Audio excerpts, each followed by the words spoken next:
Hello, everybody. It's Caleb Leverett, the Notorious Dad. Just got back from another field job in the ghost town of Orla, Texas. I'm still pinching myself about the reality of what happened yesterday in mediation. No more child support, no more back child support. It's all 50-50 parenting, shared parenting, as some people call it. There's, like I said yesterday, a little caveat there. I still owe a little bit to the state. And I couldn't help but notice, and I brought it up with the mediator. He's a very smart guy. Charles Meyers is the attorney who was the mediator yesterday. Really smart guy. And as soon as I said something about Title 4D, he kind of, this guy kind of knows what he's talking about. I said, yeah, I'm not a big Ken Paxton fan. And Title 4D, it just sounds like this is where, the money that I owe is going to go. Paxton and his policies being lock, stock, and barrel in line with Title 4D, the feds collecting child support, and there's always a payoff. But anyway, Ken Paxton's up for re-election. Ken Paxton is virtually nowhere to be found. I'm not a Republican anymore. Certainly not a Democrat.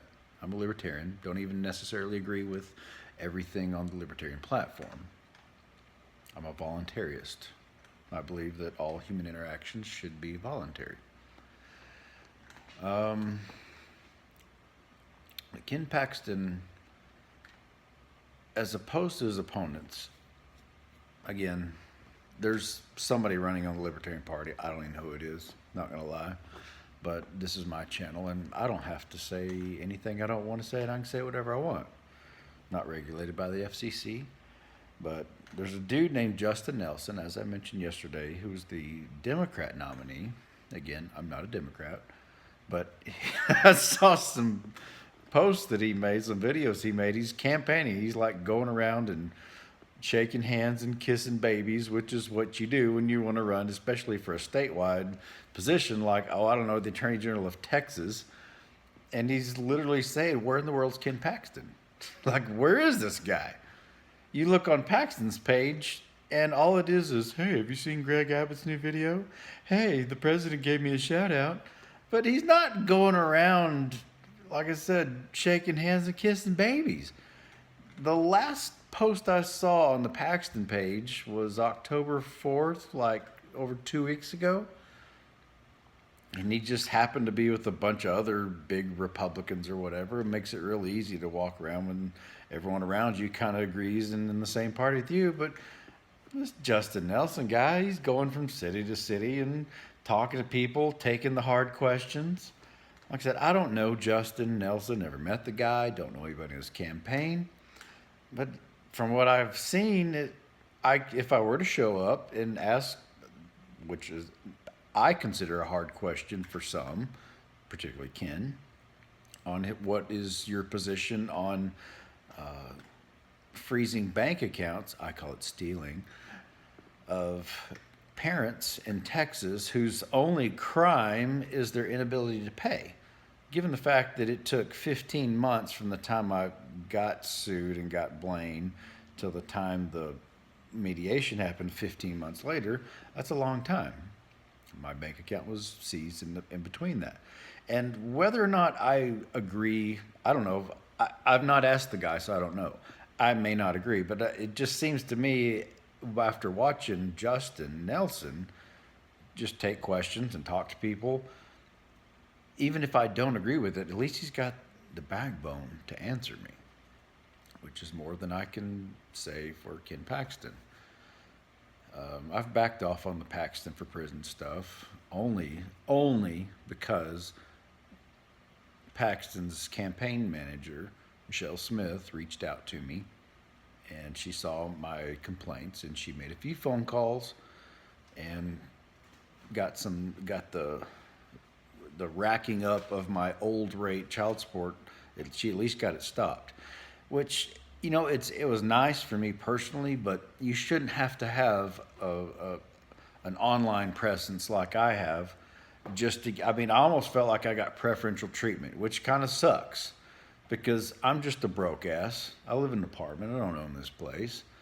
I just happen to be pretty mouthy. There's a lot of people out there that don't even have that. They're just average, ordinary, hard working people who love their kids and want to raise them. What happens to them? Because I'm not the only person this has happened to. I promise you that. There's probably tens of thousands, if not hundreds of thousands, of people who are in similar situations that they don't have a YouTube channel. They're good people. But Michelle Smith can't be everywhere to call off the dogs on all of them. I'm glad the dogs got called off on me. But at the same time, there's something inherently wrong with the system. Yes, I realize Ken Paxton himself probably was not the guy who enforced his own policy of seizing a bank account for someone who was behind on child support. It was probably one of his subordinates. But the point is, I owe nobody anything. No one's paying me to say this. I don't give a shit who the next Attorney General of Texas is, as long as it's not Ken Paxton. Just being real honest. That's the beauty of being in the position I'm at. I can drop F-bombs if I choose to. It's my channel. I can say pretty much whatever I want. Freedom of speech is supposedly still alive in this country. I'm not threatening anybody. So, where is Ken Paxton? Why is he not out shaking hands and kissing babies? He's setting a new record, a state-level politician, the incumbent, who happens to be Republican, the very first in history to be currently under 3 counts of fraud, an investigation, a federal grand jury. The guy got arrested in, I think, Collin County. He didn't have to put the scarf over his neck like we peons would have to do. He bailed out. He literally can't own a gun. The Republican nominee and incumbent of Texas for Attorney General legally cannot own a gun. If you are a straight ticket person on the Republican side, you have to at least acknowledge that your own guy, the Republican, because of his current status, yes, he's not been convicted. Yes, he's not have due process. I totally get it. He's under a gag order. He, I guess, can't talk about it. But he cannot legally even own a gun. This is Texas. What kind of politician is literally running for re-election he's so bad, he can't even own a gun? He's currently literally out for the past 3 years on $30-something thousand bond. The guy's literally out on bond. If you're still a straight ticket voter, how do you justify voting for that? Even if you can't vote for a Democrat like Justin Nelson. Again, I'm not a Democrat. I'm not a Republican. I'm voluntarist. How do you justify that? The Libertarian Party, at least they are on the ballot. You can vote for them. And I'm not going to get into it with all my libertarian anarchist friends who are going to whine to me about voting and blah, blah. Shut up. This is my channel. I'll say whatever the hell I want. This is personal to me. Again, I don't give a shit who the Attorney General of Texas is as long as it's not Ken Paxton. That's just where I stand on it. So I'm almost at 10 minutes on this, and I'm going to shut up. But since I'm banned on Facebook, I've just had to talk shit somewhere. So, bye, Ken. Welcome to the real world. You're facing 99 years in prison if convicted. It'd be a lot harder to defend your position if you're not the Attorney General of Texas anymore. Peace.